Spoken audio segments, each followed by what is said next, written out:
Vous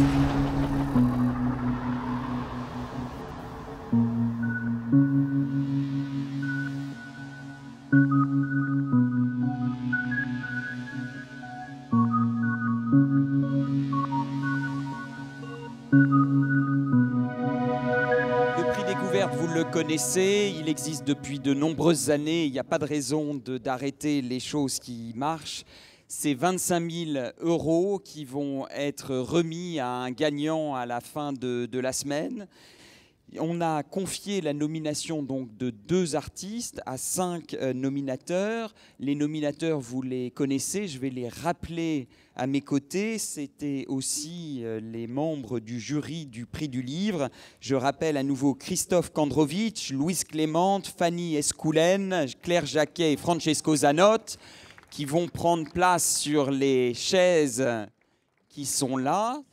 La Fondation Luma est le grand partenaire de ce prix découverte. Et dans quelques instants, on va commencer avec Christophe Kandrovitch. Ils auront chacun 2 minutes pour nous présenter leurs nominés. Les photos vont défiler. Et si vous n'avez pas encore voté, ça vous aidera certainement à faire un choix. Voilà, c'est à vous.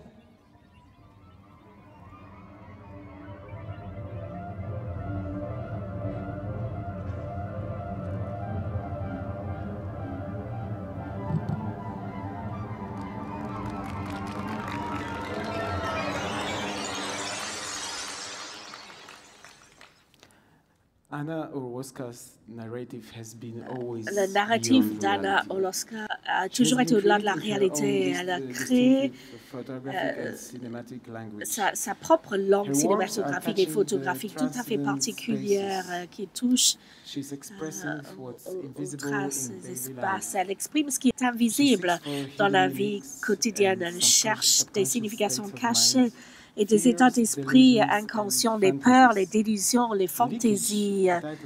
Le titre, Leakage, c'est une image surréaliste de la société où la représentation de la réalité est recouverte par une couche aiguë de rêve. Elle utilise la photographie comme si c'était une peinture pour libérer son imagination et ses obsessions.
Le Shiloh Group a été fondé en Ukraine en 2010 par Sergei Vlatenvadem. Ils étaient amoureux de la photographie de Boris Mikhailov. Ils souhaitaient continuer son œuvre et devenir la 3e génération du Kharkov School of Photography. Depuis le départ, ils ont été impliqués dans des changements économiques et politiques du pays. Sega a dit, si tout était parfait dans notre pays, on ne serait jamais devenu photographe. Ils ne souhaitent pas créer des images photographiques simplement pour parler de la photographie. Ils veulent travailler et témoigner sur la vie.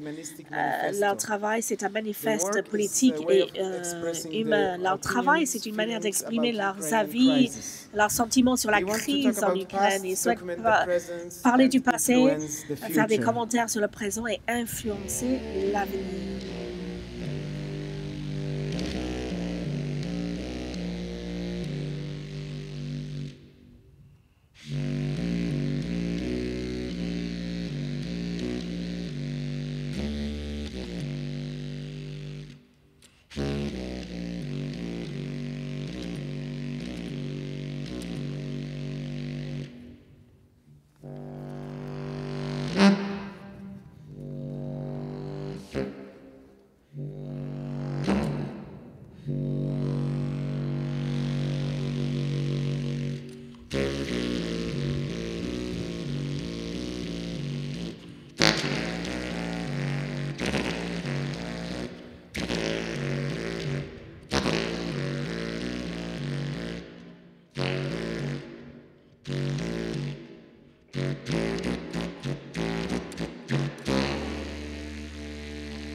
Lisa Barnard est une photographe fantastique basée au Royaume-Uni. Elle s'est concentrée sur la relation entre les militaires, l'industrie du loisir, la psychologie et les effets psychologiques du conflit. Le travail ici, sur le champ de bataille, Machine dans le jardin, explore les liens entre la guerre à distance, telle que la thérapie du désordre, de stress post-traumatique, etc. Et donc, le travail fait en sorte que l'on soit conscient de comment la guerre est conduite depuis les bureaux.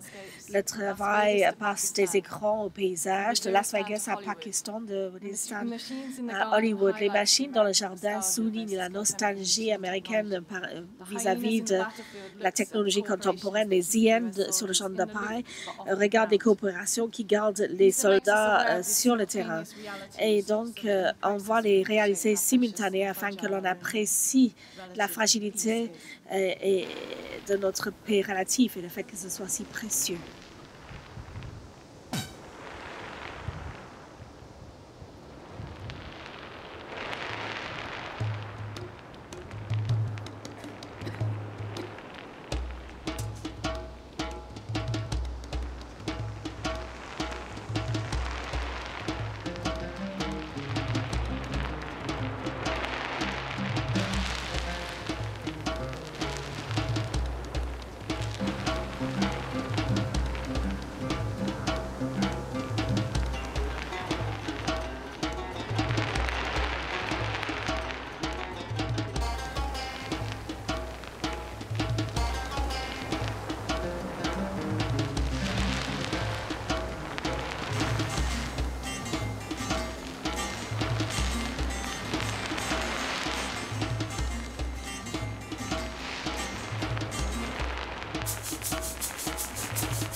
L'Institut des zoologues critiques a été créé par l'artiste de Singapour, Jean-Louis. Son travail regarde les maintes façons dont les êtres humains altèrent le monde naturel. Et sa série, le guide à la flore et la faune du monde, est un corpus de recherche collectionné au fur et à mesure des années. Nous voyons les animaux, les plantes à l'intérieur et en dehors du labo, tels que les tomates qui ont l'ADN des poissons, des pommes carrées, etc. Les questions de ce qui se passe quand les abeilles deviennent dépendantes de la caféine.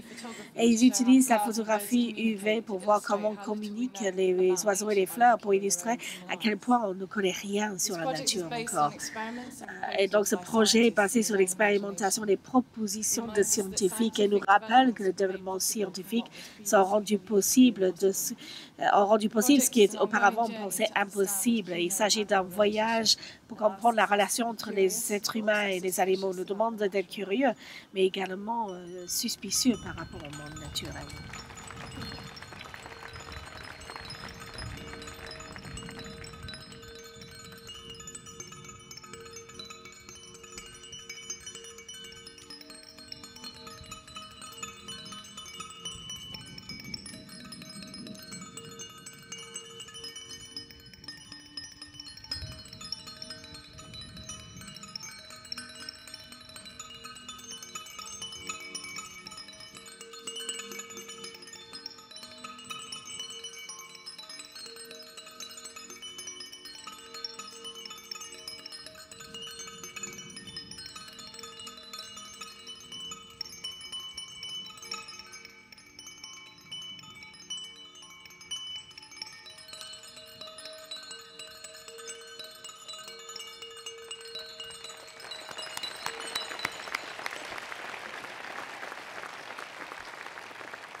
Pauline Fargue est performeuse, vidéaste, sculptrice, mais son œuvre est avant tout traversée par la photographie.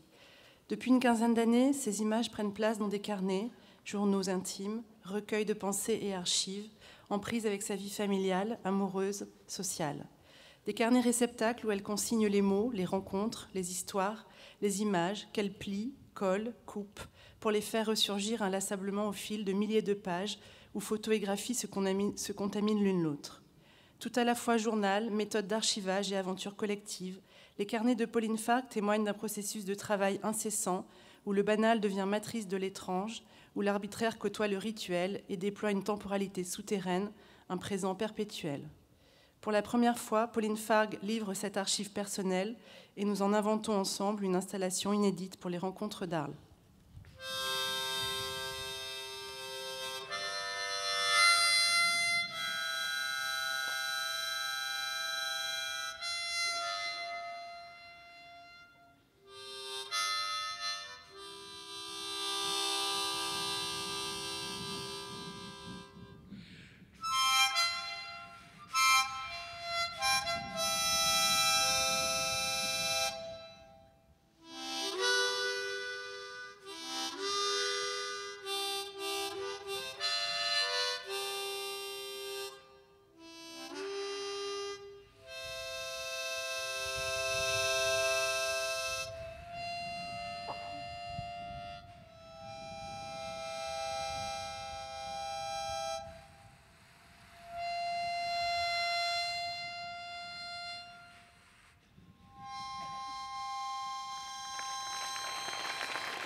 Nous sommes immergés dans une ère technologique où nous absorbons et recrachons les images à la manière des répéteurs de signaux.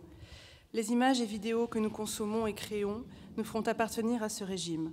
Nous sommes les témoins et les figurants de l'image de notre temps. Julián Barón, représentant actif et engagé de la nouvelle scène photographique espagnole, articule cette réflexion avec l'installation Régime visuel, créée autour de ses 3 récents projets.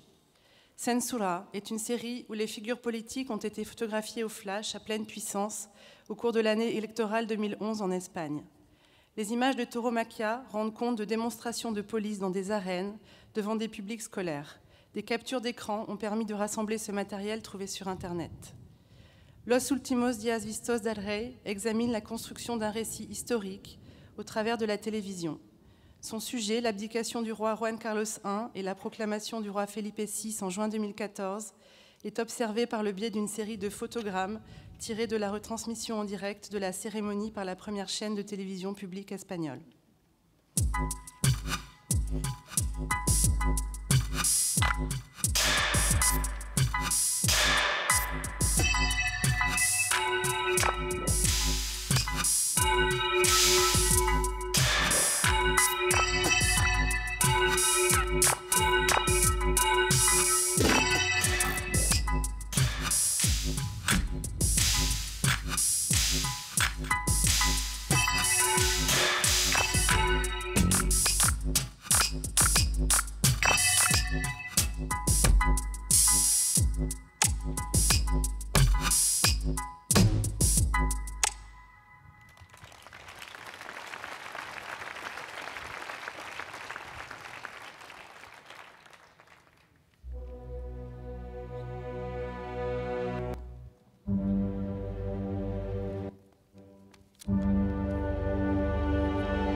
Delphine Chaney est née en 1969 à Paris.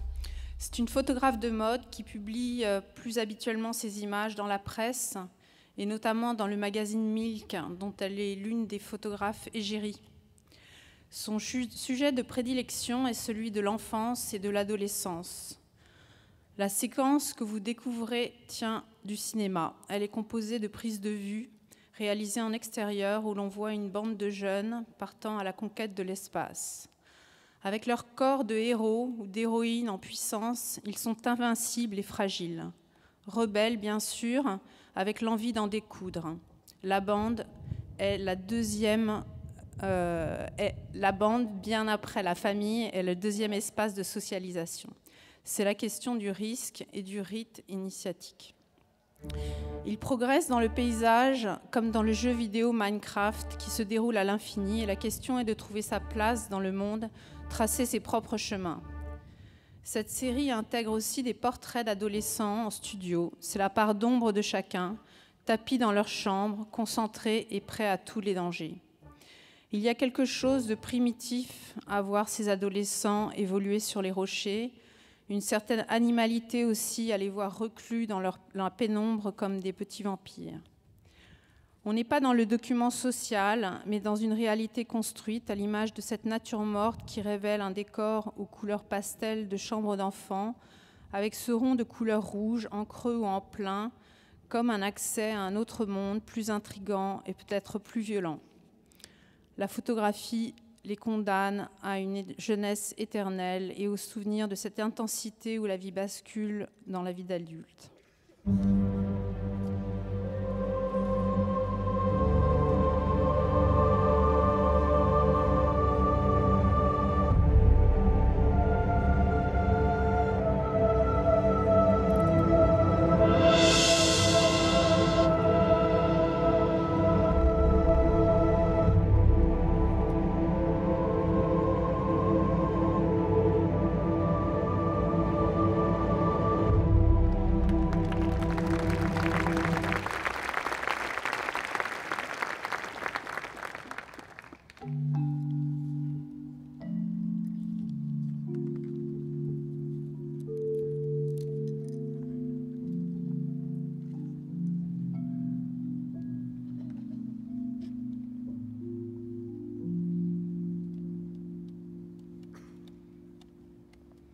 Omar Victor Diop est né en 1980 à Dakar, au Sénégal. Héritier des célèbres héritier des célèbres photographes africains comme Seydou Keïta et Mama Kassé, son esthétique s'inspire aussi bien des travaux de Annie Leibovitch ou Jean-Paul Goude. Il présente pour la première fois dans son intégralité la série Diaspora. Elle lui a été inspirée à Malaga en Espagne, où il découvre la puissance et la majesté des portraits de l'époque baroque. Pour Diaspora, Diop devient narrateur et compose 18 autoportraits. L'artiste réinterprète le destin de personnalités africaines hors de l'Afrique entre le XVe et le XIXe siècle, durant lesquels les échanges commerciaux se sont intensifiés par les voies maritimes. Ce sont des émissaires, diplomates, leaders politiques, ingénieurs, anciens esclaves, dont la destinée mérite qu'on s'y intéresse à nouveau à travers une actualité que Diop reconstruit de façon facétieuse. Il insère des indices contemporains liés au football. Chaussures, ballons, coupes, sifflets et même cartons rouges. Sans doute pour rappeler que les Africains sont plus médiatisés de nos jours grâce au sport. En combinant ce vocabulaire qui tient à la fois du baroque et qui vient du football, l'artiste pointe une dualité. Comme ces champions, ces notables africains ont eu une vie de gloire et de reconnaissance et se sont bien souvent retrouvés en position d'étrangers. Par l'exercice de l'autoportrait, Diop rejoue à nouveau ce paradoxe du « jeu est un autre » cher à Arthur Rimbaud.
Paola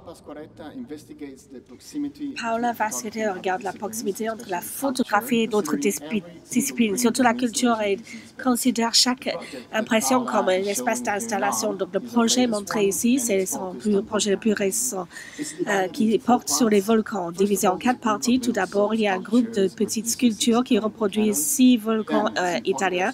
Ensuite, des photos capturent les formes de ces volcans fabriqués en mousse. Et troisièmement, une autre sculpture est faite à partir d'une pièce recouverte de matière grise qui ressemble aux cendres. Et c'est une référence à l'éruption du volcan islandais qui a perturbé le trafic aérien sur l'Europe. Et dernièrement, il y a des fleurs sous une couche d'autres matières. Tous ces objets interagissent l'un avec l'autre dans un narratif et se complètent. Mais c'est également une bataille par rapport à leur capacité, parce qu'ils sont tous éphémères. C'est la mousse, le cendre, et il n'y a que la photographie qui revendique l'éternité. Donc le volcan est une métaphore pour la photographie elle-même. Ça aplatit toutes les dimensions à une dimension deux-dimensionnelle, mais en même temps crée une nouvelle réalité.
Cool Couple est un duo artistique italien. Le projet ici, c'est une nouvelle installation qui porte sur un sujet spécifique, c'est les barbes, qui fonctionne comme une excuse pour parler d'autres arguments. Il y a une performance avec un barbier naturel au centre de la pièce qui rase toute personne qui souhaite être rasée. Le barbier a des vêtements avec différentes barbes imprimées dessus et a des bustes en 3D de personnes bien connues telles que Toutankhamon, Fidel Castro. Ici, on voit Alex Oath. À travers les barbes, ce travail soulève bien des questions sur la mode parce que les styles de barbe changent radicalement au cours du temps, depuis la Grèce ancienne jusqu'à aujourd'hui. Ça a un lien avec la virilité parce que la barbe, c'est un symbole de masculinité, mais c'est également le trait de Conchita Wurst. C'est une histoire politique. Par exemple, certains musulmans peuvent être identifiés à travers leur barbe. Et en fait, aux États-Unis, le nombre de barbus a diminué depuis 2011, depuis le 11 septembre. Et également, au moment des philosophes, on peut distinguer les philosophes et les terroristes avec les barbes. Et ça, c'est assez effrayant.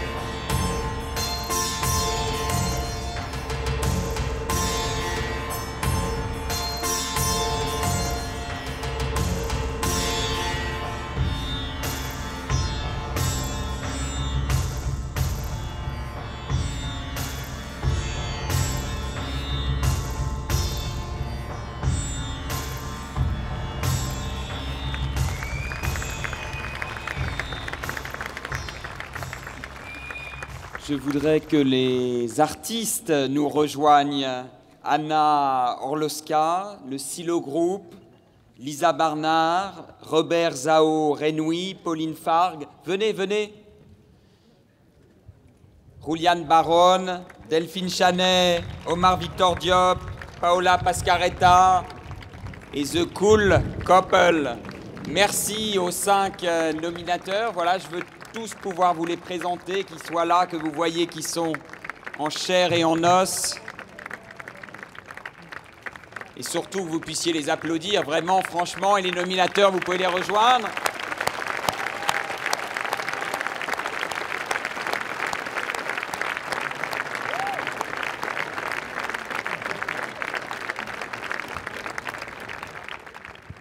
Merci.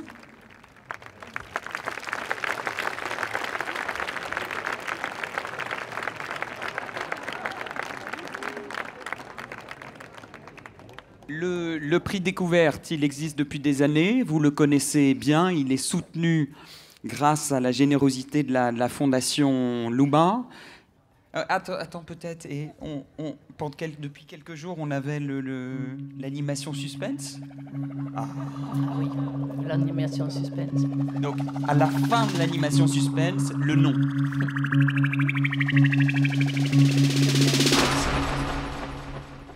On a encore raté. Oui, pardon, il va falloir qu'on s'entraîne. Et the winner is, la lauréate est Pauline Fargue, nominée par... Pauline, où est-elle? Où est Pauline Fargue? Pauline Fargue. Pauline, ah, voilà. Bravo. Bravo Pauline, aïe. Voilà. Bravo, bravo. Pauline Fargue qui nous rejoint avec Fanny Escoulen, sa nominatrice. Et c'est pas Pauline, c'est Fanny.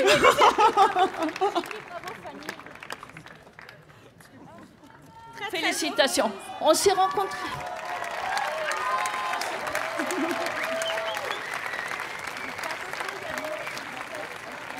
Non.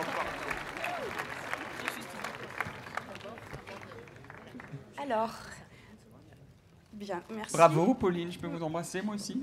Merci, Sam. Merci.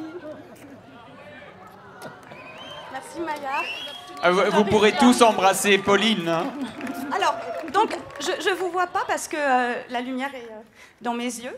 Donc, la première personne qu'il faut remercier, c'est Fanny, parce qu'elle a fait un travail incroyable avec moi et mes proches qui sont dans les pages des carnets. Je suis très émue, donc je vais lui laisser la parole. Merci à vous.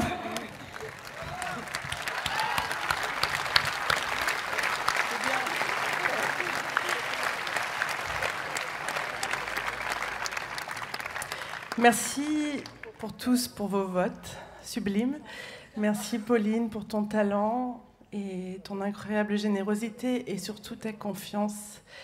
Rien d'autre à dire qu'une petite fille qui s'appelle Suzanne Magre nous a accompagnés et on lui dédie ce prix.